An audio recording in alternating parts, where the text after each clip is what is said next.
There is little doubt at this point in time that the racist violence, fires, property destruction, and ongoing intimidation by the non-native fishermen against Mi'kmaq peoples are acts of terrorism. That's right, terrorism, one of the most serious crimes in the Criminal Code of Canada. This means we better call for help. Hello, CSIS? RCMP? Is anybody going to stop these terrorists? Oh, okay, right. You are too busy surveilling and arresting Indigenous land defenders in Haudenosaunee, Wet'suwet'en, and Secwepemc territory. Got it.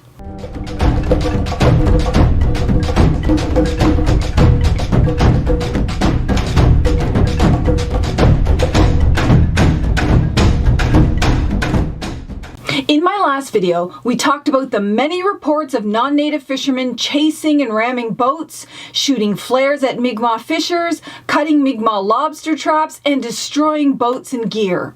That was all in addition to following Mi'kmaq people around and intimidating them with racist taunts and ongoing threats of violence against them. A violent mob of more than 200 non-native fishermen trapped 2 Mi'kmaq fishers inside a lobster pound, threatening to burn it down with them in it if they did not surrender their lobster catch.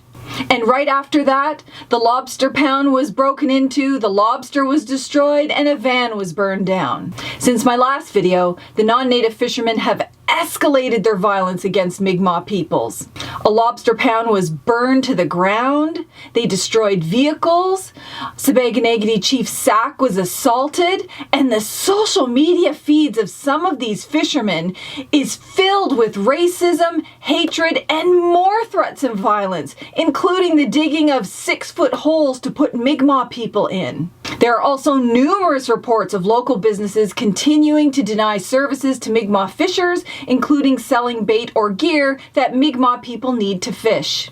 The non-native fishermen have amped up their violent intimidation tactics by protesting in large numbers outside the private home of someone who is a commercial buyer of Mi'kmaq catch, sending a very strong message not to buy or sell Mi'kmaq caught lobster. To say that their actions are frightening would be an understatement. The question that is now being asked is, do these actions qualify as terrorism?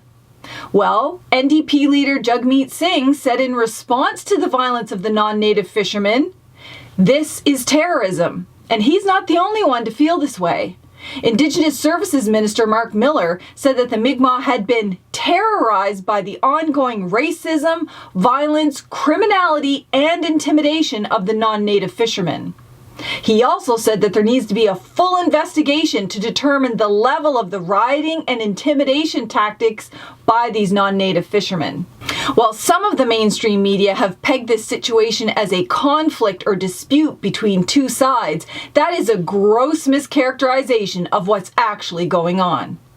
Independent Senator Murray Sinclair, who is a lawyer, a former judge, and the former chair of the Aboriginal Justice Inquiry of Manitoba, and the Truth and Reconciliation Commission, spoke specifically to this mischaracterization of the situation as a conflict or two-sided battle. Senator Sinclair said that this is not a dispute between two sides and stressed that the violence from the non-native fishermen amounts to one-sided acts of terrorism. NDP leader Jagmeet Singh is a lawyer, Minister Mark Miller is a lawyer, and Senator Murray Sinclair is a lawyer and a former judge. None of these people would use the word terrorism lightly, especially in their current roles in government. I agree with their characterization of this. This is very much one-sided racism, violence, intimidation, and criminality, and could in fact amount to terrorism. What is terrorism? Well, let's look at the elements of terrorism as it's defined under Section 83.01 of the Criminal Code of Canada. First, a person or group that commits an act that is, at least in part, for political or ideological purposes. There has to be an intention to intimidate the public or a segment of the public or the government into doing or refraining from doing something. They must also intentionally cause death or bodily harm by the use of violence or endanger a person's life, or cause serious risk to health to a segment of the public, or cause substantial property damage. And it also includes a conspiracy, attempt, or threat to commit these acts. And based on all the facts we have to date, including the extensive social media posts by non-native fishers, I think Minister Miller is right that an investigation needs to be done to see if this meets the legal tests for terrorism. And there's a bitter irony here in the level of violence by the non-native fishermen and the serious risk to Mi'kmaq lives with the utter failure of the RCMP to take immediate and substantive action to both protect the Mi'kmaq and stop the non-native violence. The RCMP have proven once again to be utterly useless in doing the jobs that they so vehemently defend against the defund the police movement.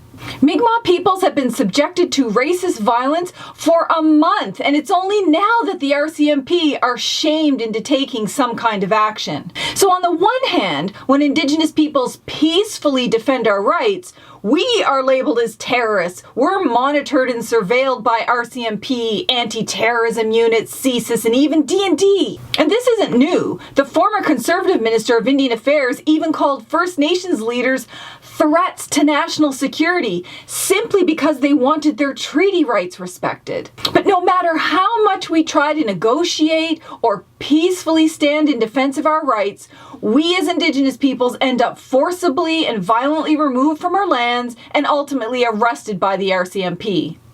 Yet, when there are criminal acts of violence and terrorism that pose serious risks to our lives, the RCMP sit back and let it happen. We have a crisis of thousands of abused, exploited, disappeared, and murdered Indigenous women and girls, in large part due to the failure of the RCMP to protect these women and to hold the perpetrators accountable. You'll also recall 21 years ago, after winning the Marshall case at the Supreme Court of Canada, the RCMP and DFO allowed non-native fishermen to engage in similar acts of violence, assaults, and property destruction, all while law enforcement sat back and let it happen. Then, when Mi'kmaq fishers at Escalates tried to fish, their boats were rammed by law enforcement, they were beaten and arrested. And don't forget what happened in Sipekne'katik when Mi'kmaq people were peacefully defending their lands from hydrofracking. Hundreds of RCMP officers in SWAT gear and snipers came in and arrests were made. As I talked about in my other videos, the RCMP have literally been clearing the lands of Indians since contact. They are literally the enforcers of genocide in Canada. From trapping First Nations on reserves in violation of our treaty rights, stealing our children into residential schools, to surveilling, monitoring, and arresting us for trying to exercise our rights, the RCMP itself is a racist and violent institution that needs to be completely abolished. It is very telling that when the RCMP offers to send in more officers, that Chief Sack says, "No thanks, we'd rather have the military come into Mi'kmaq than the RCMP." And do you blame him? 36% of all people killed by the RCMP are Indigenous, but we're only 5% of the population. And where is RCMP Commissioner Brenda Lucki in all of this? Yeah, exactly. We only hear crickets. It's time Canada stopped treating Indigenous peoples like terrorists in our own lands and started investigating the real terrorists who are threatening our lives in the name of greed. And there's a lot of misinformation out there in social media and mainstream media, and it's really easy to get lost in all the noise. That said, it's really important that the media and Canadians don't just mimic what they hear, but dig deeper.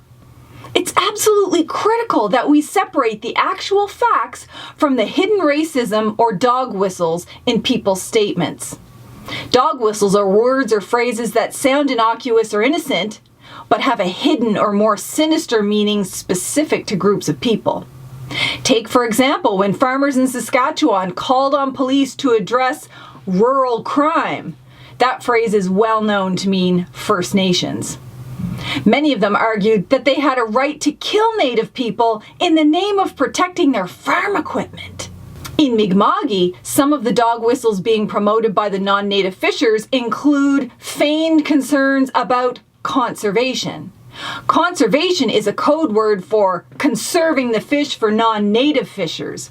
In other words, make sure the Indians don't get any fish. The second dog whistle is the claim by non-native fishers that they want equality.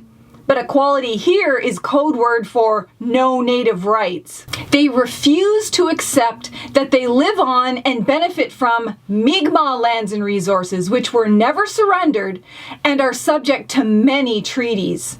The third dog whistle is the need to cover both sides of the so-called dispute. There are no sides here. Mi'kmaq have a constitutionally protected right to fish. They have decided to regulate their fishing according to their own governance system, which includes their laws and conservation science. The only ones engaged in racist acts of violence, crime, and intimidation are the non-native fishers. They didn't accept that we won our case 21 years ago, and they don't accept it now. And so long as people like Public Safety Minister Bill Blair keeps referring to Mi'kmaq and non-native fishermen as combatants, he wrongly vilifies Mi'kmaq people who have remained absolutely peaceful despite all of the attacks. Indigenous Services Minister Mark Miller countered Minister Blair, confirming that Indigenous peoples continue to be let down by the police, the very institution that is supposed to protect them. Miller also clarified that the violence was not coming from the Mi'kmaq and that the Mi'kmaq fishery poses absolutely no risk to conservation. And I think well beyond these political statements is the wide show of support and solidarity from all over Canada and even the United States. People have seen with their own eyes the many pictures and videos of the racist acts of violence against the Mi'kmaq, and the RCMP standing around doing very little to protect them. We have statements of support from grassroots Native peoples all over Turtle Island, including from Wet'suwet'en, Secwepemc, and Haudenosaunee territory, all of whom are currently facing police arrests for peacefully defending their own lands and resources. There are also many letters of support from First Nation organizations all over Canada, including the Chiefs of Ontario, the Assembly of Manitoba Chiefs, Union of BC Indian Chiefs, the Anishinaabe Nation, and even the Native Women's Association of Canada. And all this week, there have been marches, rallies, and protests taking place, all in support of Mi'kmaq peoples and their rights. Canadian organizations like Canadian Labour, 350 Canada, Lead Now, Black Lives Matter, and many human rights groups have all condemned the violence of the non-native fishers and supported Mi'kmaq peoples in defending their rights. Prominent Native American activists like Ruth Hopkins, Jordan Marie Daniel, Dallas Goldtooth, and Hollywood actors and musicians like Ellen Page, Mark Ruffalo, and Biff Naked have also lent their support to the Mi'kmaq. On the part of the government, you have the Prime Minister, various ministers, and several senators who have also spoken out publicly and condemned the violence of these non-native fishermen and defended the Mi'kmaq to exercise their treaty rights. And Canadians and Canadian businesses in every province and territory are also taking action to show support in a wide variety of ways, from writing emails to politicians, signing petitions, sending donations to the front lines, sharing all of our videos, podcasts, and publications, lifting up the voices of Mi'kmaq peoples, and there's even restaurants refusing to sell lobster unless it's Mi'kmaq lobster. All of these actions make a huge difference. Governments will never act unless they're forced to.